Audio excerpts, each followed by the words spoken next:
Introducción. El siglo XIX se caracteriza culturalmente como un periodo en el que surgen grandes revoluciones. En la ciencia se consolidan las ideas materialistas y evolucionistas. Se va a propiciar nuevas fuerzas políticas, económicas y el crecimiento de grandes ciudades industriales. Lo que se buscaba en el siglo XIX era mantener sustentado en bases analíticas y empíricas. Se preocupaban por el saber acumulado a lo largo de los siglos. Por otra parte, se trató de asentar las bases de una nueva organización internacional del movimiento obrero. En la literatura surge el romanticismo y el realismo. Nos enfocaremos en el romanticismo, tomando como ejemplo el cuento El retrato oval en 1842 por Edgar Allan Poe. Sobre el autor: Boston, Estados Unidos, 1809, Baltimore, 1849. Poeta, narrador y crítico estadounidense, uno de los mejores cuentistas de todos los tiempos. La imagen de Poe como mórbido cultivador de la literatura de terror ha entorpecido en ocasiones la justa apreciación de su trascendencia literaria.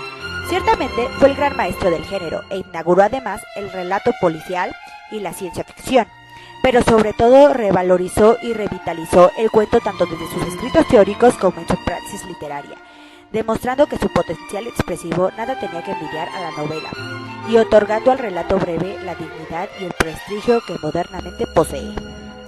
El romanticismo en Europa se perfila a finales del siglo XVIII y durante el siglo XIX adquiere su plenitud. Su desarrollo se vincula a los movimientos nacionalistas que fomentaron en sus pueblos el sentimiento de valoración de sus raíces históricas, culturales y lingüísticas.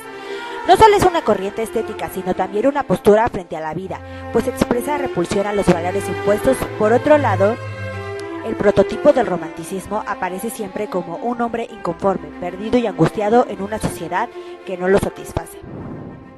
Sus características principales son las siguientes. 1.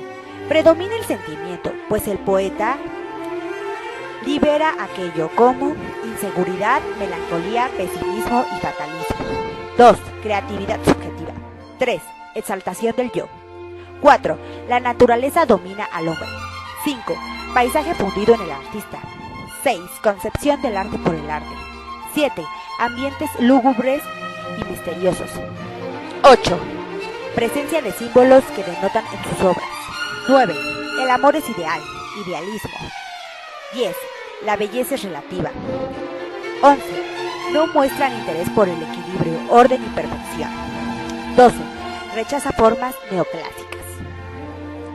A continuación se amplificará el cuento apoyándonos de las características anteriores de manera que los aspectos estructurales del texto se comprendan. Podemos dividir nuestro análisis en dos. Por primera parte, las estructuras externas. El cuento se divide generalmente por 4 partes.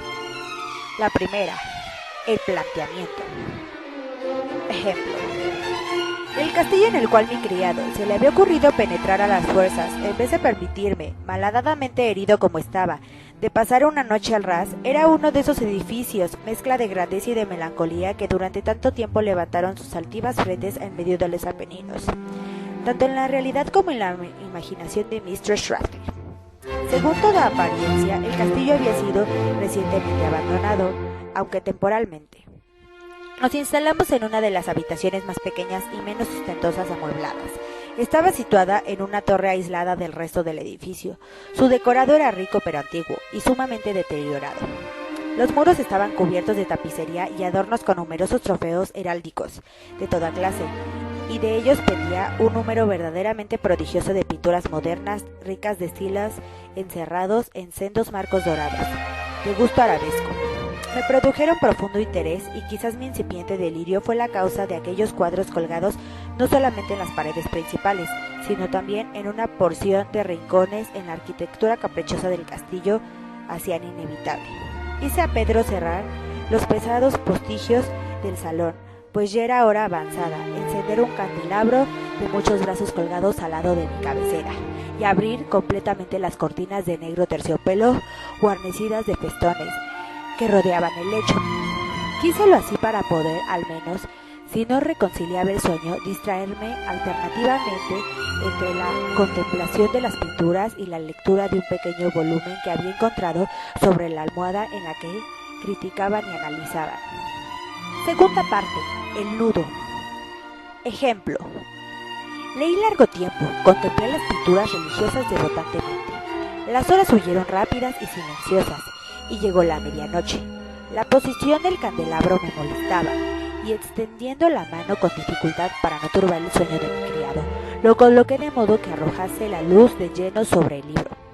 Pero este movimiento produjo un efecto completamente inesperado. La luz de sus numerosas bujías dio de pleno en un nicho del salón que una de las columnas del lecho había hasta entonces cubierto con una sombra profunda. Vi envuelto en vida luz un cuadro que hasta entonces no advertirá. Era el retrato de una joven ya formada, casi mujer. Lo contemplé rápidamente y cerré los ojos. ¿Por qué? No me lo expliqué al principio, pero en tanto que mis ojos permanecieron cerrados, analicé rápidamente el motivo que me lo hacía cerrar. Era un movimiento involuntario para ganar tiempo y recapacitar, para asegurarme de que mi vida no me había engañado, para calmar y preparar mi espíritu a una contemplación más fría y más serena. Al cabo de algunos momentos, miré de nuevo el lienzo fijamente. No era posible dudar, aun cuando lo hubiese querido, por el primer rayo de luz al caer sobre el lienzo había desvanecido el estupor delirante que mis sentidos se hallaban poseídos, haciéndome volver repentinamente a la realidad de la vida. Tercera parte. Clímax. Ejemplo. El cuadro representaba, como ya he dicho, a una joven. Se trataba sencillamente de un retrato de medio cuerpo. Todo en este estilo que se llama, en el lenguaje técnico, estilo de viñeta. Había en él una manera de pintar de Sully en sus cabezas favoritas. Los brazos, el seno y las puntas de sus radiantes cabellos pendíanse en la sombra vaga, pero profunda, que servía de fondo a la imagen. El marco era oval, significativamente dorado, y de un bello estilo morisco. Tal vez no fuese ni la ejecución de la obra ni la excepcional belleza de su fisonomía lo que impresionó tan repentinamente y profundamente. No podía creer que mi imaginación, al salir de su delirio, hubiese tomado la cabeza por la que una persona viva. Empero los detalles del dibujo, y el estilo de viñeta y el aspecto del marco no me permitieron dudar ni un solo instante.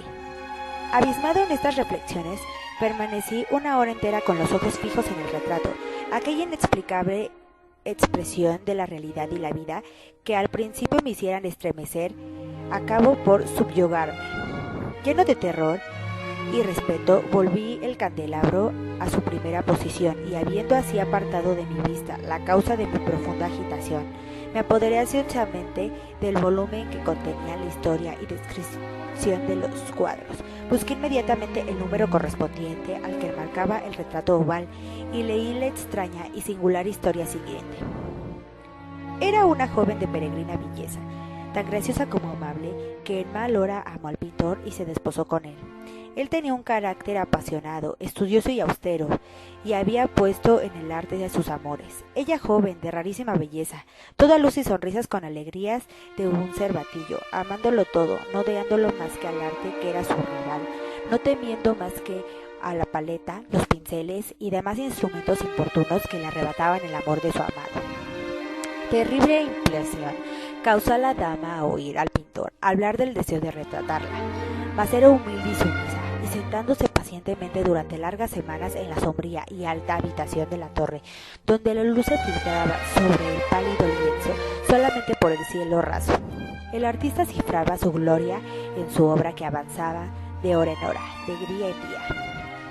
Y era un hombre vehemente, extraño, pensativo y que se perdía en mil sueños, tanto que no veía que la luz que penetraba tan lúgubremente en la torre aislaba, secaba la salud y los encantos de su mujer, que se consumía para todos aspectos para él.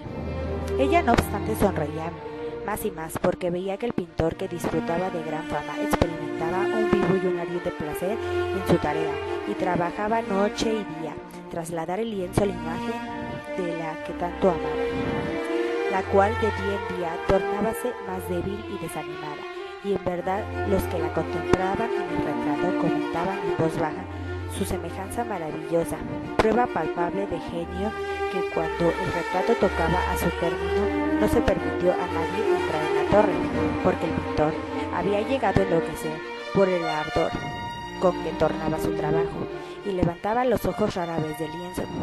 Ni aun para mirar el rostro de su esposa, y no podía ver que los colores que extendía sobre el lienzo borrase de las mejillas de que tenía sentada al lado.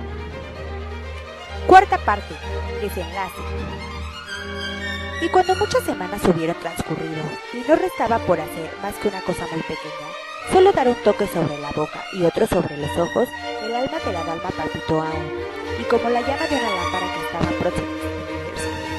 Y entonces el pintor dio los toques y durante un instante quedó en éxtasis ante el trabajo que había ejecutado, pero un minuto después, estremeciéndose, palideció, intensamente herido por el terror, y gritó con voz terrible: «En verdad esta es la vida misma». Se volvió bruscamente para mirar a su bien amada. Estaba muerta. A continuación, la estructura interna. 1. Tipo de narrador. El narrador está en primera persona en la primera mitad del libro. Ejemplo: el castillo en el cual mi criado se le había ocurrido penetrar a la fuerza en vez de permitirme, malhadadamente herido como estaba, de pasar una noche al ras, era solo uno de esos edificios, mezcla de grandeza y de melancolía, que durante tanto tiempo levantaron sus altivas frentes en medio de los Apeninos, tanto en la realidad como en la imaginación de Mr. Radcliffe. Pero también es epistolar, debido a la segunda mitad que hace referencia a lo que está escrito en un libro. Ejemplo: era una joven de peregrina belleza, tan graciosa como amable, que en mal hora amó al pintor y se desposó con él. Él tenía un carácter apasionado, estudioso y austero, y había puesto en el arte sus amores. Ella joven, de rarísima belleza, toda luz y sonrisas, con la alegría de un cervatillo, amándolo todo, no odiando más que el arte, que era su rival, no temiendo más que a la paleta, los pinceles y demás instrumentos importunos que le arrebataban el amor de su adorado. Terrible impresión causó a la dama oír al pintor hablar del deseo de retratarla. 2. Tema principal. Reflexionar sobre el amor hacia el arte, la ambición por buscar la forma perfecta de expresar el amor, sin importar que la muerte se interponga. Ejemplo: y cuanto muchas semanas hubieron transcurrido, y no restaba por hacer más que una cosa muy pequeña, solo dar un toque sobre la boca y otro sobre los ojos, el alma de la dalma palpitó aún, como la llama de una lámpara que se está próxima a extinguirse. Y entonces el pintor dio los toques y durante un instante quedó en éxtasis ante el trabajo que había ejecutado. Pero un minuto después, estremeciéndose, palideció, intensamente herido por el terror, y gritó con voz terrible: «En verdad, esta es la muerte». Se volvió bruscamente para mirar. Estaba muerta. 3. Trama. Nos cuenta la historia de un hombre herido y su criado que se adentran a un castillo recientemente abandonado en él. El hombre observa el retrato de una mujer que le parece curioso y decide leer de un libro la historia que está detrás de dicho relato. Personajes. Protagonista: el hombre herido y la mujer del pintor. Secundario: el criado. Antagonista: el pintor. 5. Ambiente. Físico. El cuento se desarrolla en la torre de un castillo dentro de una habitación pequeña con un decorado rico pero antiguo. Psicológico. Aparentemente soledad y tranquilidad, debido a que se encuentran solos, además de resaltar la pasión y el amor por la pintura. 6. Tiempo. Ejemplo: durante estas largas semanas en la sombría y alta habitación de la torre. Y trabajaba noche y día para trasladar al lienzo la imagen que tanto amaba, la cual día en día tornábase más débil y desanimada. Es decir, el cuento está escrito en un tiempo indeterminado, pues según lo que se va narrando al principio nos sitúa en el presente, pero al leer el libro nos transporta al pasado. Sin embargo, el orden es cronológico. 7. Símbolo. El retrato. Manifiesta la sorpresa, la duda que se genera al ver que el retrato en ese momento trae al presente lo que ya había pasado. Ejemplos: y trabajaba noche y día para trasladar al lienzo la imagen de la que tanto amaba, y el profundo amor que su modelo le inspiraba. Porque el pintor había llegado a enloquecer por el ardor con que tornaba su trabajo y llevaba los ojos rara vez el lienzo, ni aun para mirar el rostro de su esposa. El artista cifraba su gloria en su obra, que avanzaba de hora en hora, de día en día, y era un hombre vehemente, extraño, pensativo y que se perdía en sueños, tanto que no veía que la luz que penetraba tan lúgubremente en la torre aislada secaba la luz y los encantos de su mujer, que se consumía para todos excepto para él. Ella no obstante sonreía más y más, porque veía que el pintor, que disfrutaba de gran fama, experimentaba un vivo y ardiente placer en su tarea.